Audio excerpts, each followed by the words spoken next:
Squishies, welcome back to another vlog. This is Star vs. the Forces of Evil, Season 3, Episode 5, Scent of a Hoodie, Rest in Pudding. So these episodes are pretty much picking right up from the end of Battle of Muni, doing kind of some cleanup aftermath work. Both are basically about Star being in mourning, which is interesting, because the show doesn't abandon its usual weird humor tone. It doesn't become at all elegiac, but that is the emotional place that Star is in after the battle is over, which is actually kind of awesome, because you don't often see in fantasy the winners in mourning. I mean, famously, The Lord of the Rings ends in, some fairly... sad isn't quite the word for how it ends, but at the end, Frodo saved the world, but he can't live in the world he saved. Not everything that he was trying to save survived. And in a sense, himself included. And that's just the nature of war, is people die, bad stuff happens, and it's the nature of change, Any change is going to be a loss of the way things were before that change, even if it's a good change overall. Something still always gets lost, and maybe it's not anything that's missed. Sometimes, very rarely, there are changes that are just unequivocally good. But usually, something gets left,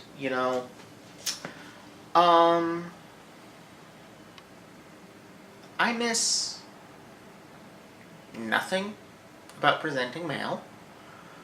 I'm 100% happy that I made the change. But I get mansplained to at work a lot right now. It went from people would occasionally explain things to me that I already knew, despite them knowing that I already knew, and they would refuse to listen when I told them others. There's people that are just like that, and they do that to everyone. But the frequency of it went up a lot. There's other little ways in which, I've experienced, sexism. I've been catcalled a couple times. I was followed once. These are not things that happen to you when you're presenting mail. And so there's a certain... it's not that I don't do things that I did before, and, I still basically do whatever I want to do, but sometimes there's that hesitation. Do I really want to deal with that right now? So in a sense, there's a little bit of freedom lost. And that's true of any change. In any change, what was before is gone. And unless what is now is perfect and what was before was absolutely terrible, there's going to be some element of loss in any change. Change is still good, but you always lose something. In the case of the Battle for Muni, and I didn't quite pick up on this at the end of Battle for Muni, I don't think, Star is not going back to Earth.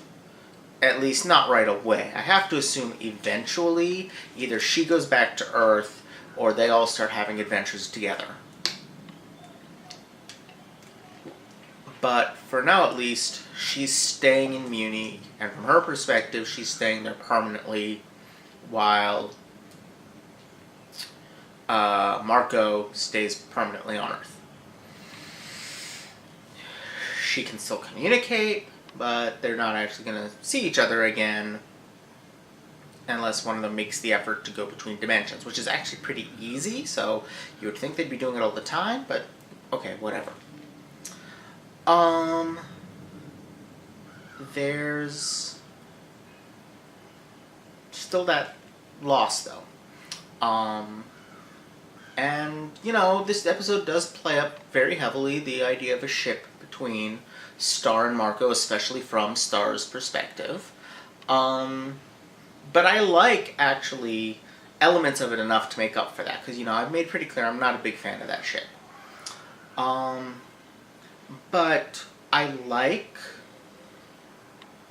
elements of this. I like the making fun of the idea of keeping a loved one's clothing after they're gone, because that is something people do, and it is a little gross when you think about it.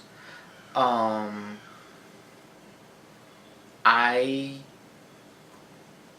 have never particularly noticed that people's clothing smells like them when they leave it around. I'm not sure I would recognize the smells of the people I love. I don't have that sensitive sense of smell. It's stronger than it was, because, again, it's a side effect of transition. But I still don't know that I would notice that. But okay. Some people clearly do, and there's that whole thing about, like, smell being strongly tied to memory, so I get it, but at the same time it's really gross.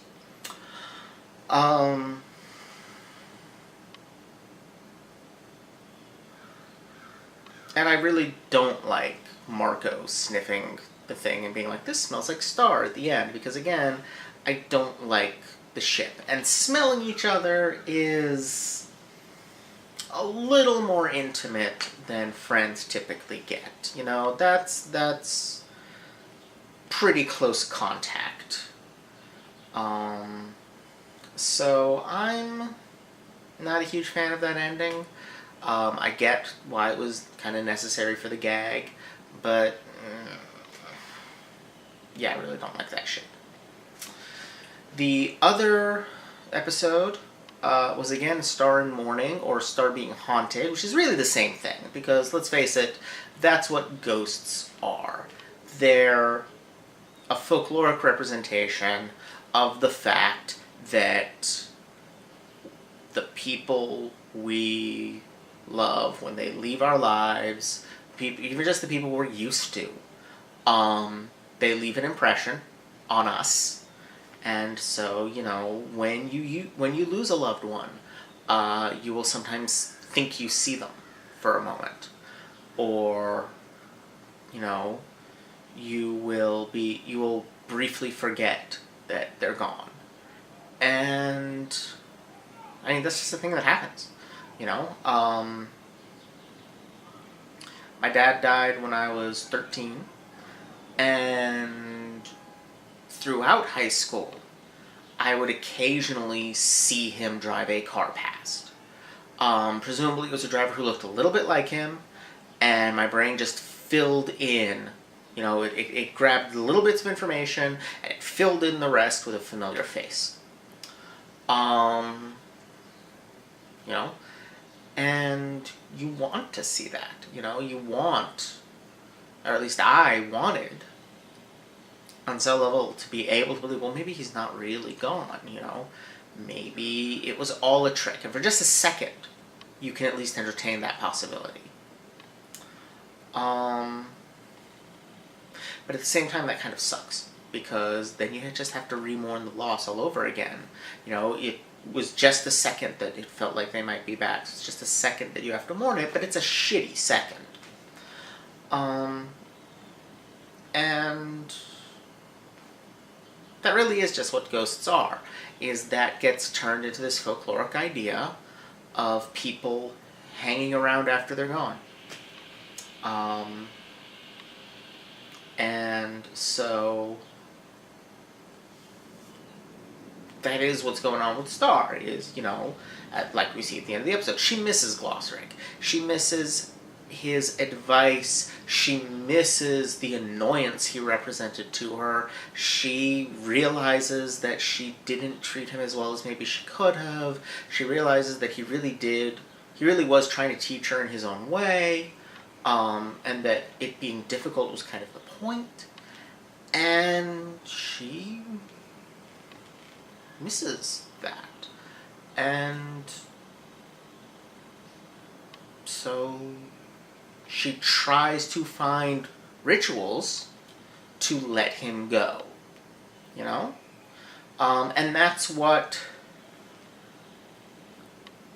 the folkloric stuff about, the ghost has unfinished business or that kind of thing, that's all about getting closure. That's about, if I finish this task that they left dangling in the world for them, that will help me go through the psychological process of letting go of them, and then I won't keep seeing them around. I won't keep being reminded of the loss, because there'll be some closure on it. You never completely stop mourning you never completely stop missing them, I should say. You do eventually stop mourning. You never completely stop missing them. But you can move on. And so she tries to dispose of the book, because it's a reminder of him.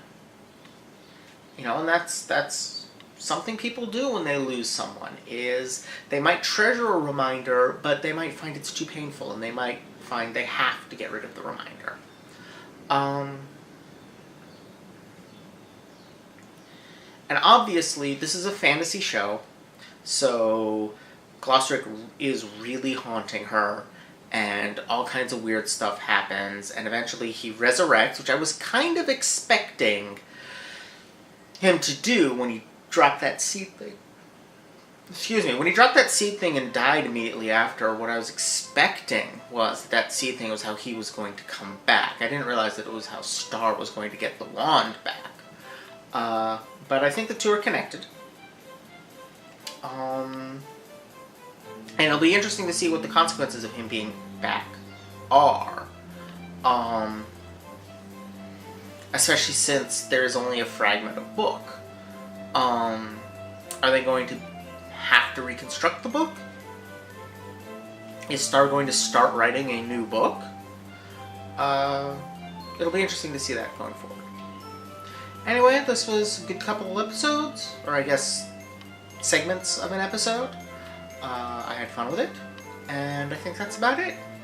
Thank you all for watching. Don't forget to like, comment, subscribe. Check out my Patreon for early access to vlogs, essays, let's plays, and more. And I'll see you all next time. Bye!